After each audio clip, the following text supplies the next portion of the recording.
Hi, my name is Daryl Titangunan, a second-year student. This subject is all about public fiscal administration with a course code of P14. I am currently studying for a Bachelor of Public Administration at Bukidnon State University. In this video presentation, I want to introduce the budget-making process in the Philippine government. So, the Philippine budget process are 4 phases or steps. Phase 1 or step 1, budget preparation. Phase 2 or step 2 is budget legislation. Phase 3 or step 3 is budget execution. Phase or step 4 is accountability. In the next slide, I am explaining the phases or steps 1 to 4. The first phase or step is budget preparation, so that the Department of Budget and Management issued budget call circular which offer schedule and instructions for the creation of national government budgets.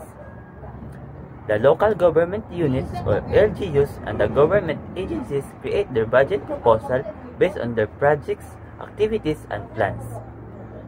And after that, the local government units and government agencies submit their proposal to the DBM. The DBM reviews the budget proposals submitted by the agencies and LGUs. After that, the DBM consolidates the budget proposal into the National Expenditures Program or NEP.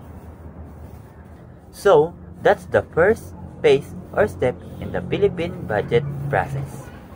The second phase or step is budget legislation. The President sent the National Expenditure Program or NEP to the House of Representatives and Senate for approval and assessment for the budget proposal. Before the budget proposal are approved, they are going to the House of Representatives and the Senate. Also, the budget proposal is examined by Congress, which also hold public hearings, and Congress has the authority to change the budget proposal.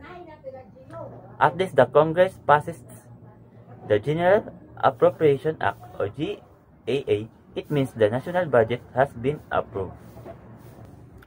So, that's the second phase or step in the Philippine budget process. The third phase or step is budget execution. In this phase or step, the DBM releases the funds to the agencies and LGUs based on their approved GAA. Also, the government agencies and LGUs are starting to implement their projects, activities, and plans within the allocated budgets. So, that's the third phase or step in the Philippine budget process. The last phase or step is accountability. In this phase or step, it's involved evaluation and monitoring, such as the agencies and LGUs provide updates on how their funding are being used, on how their projects and activities are coming along. The Commission on Audit or COA conducts audit to ensure the proper use of government funds. The DBM, the Congress, and the other oversight agencies monitor the implementation of the national budget. So, that's the 4 phases or step in the Philippine budget process. Also, the budget-making process in the Philippines involves coordination between the executive branch, the President, and the DBM, and the legislative branch, the Congress. It aims to ensure that the government resources are allocated and utilized effectively to address the needs and the priorities of the nation. That's all for my video presentation about the budget-making process in the Philippine government. Thank you for listening.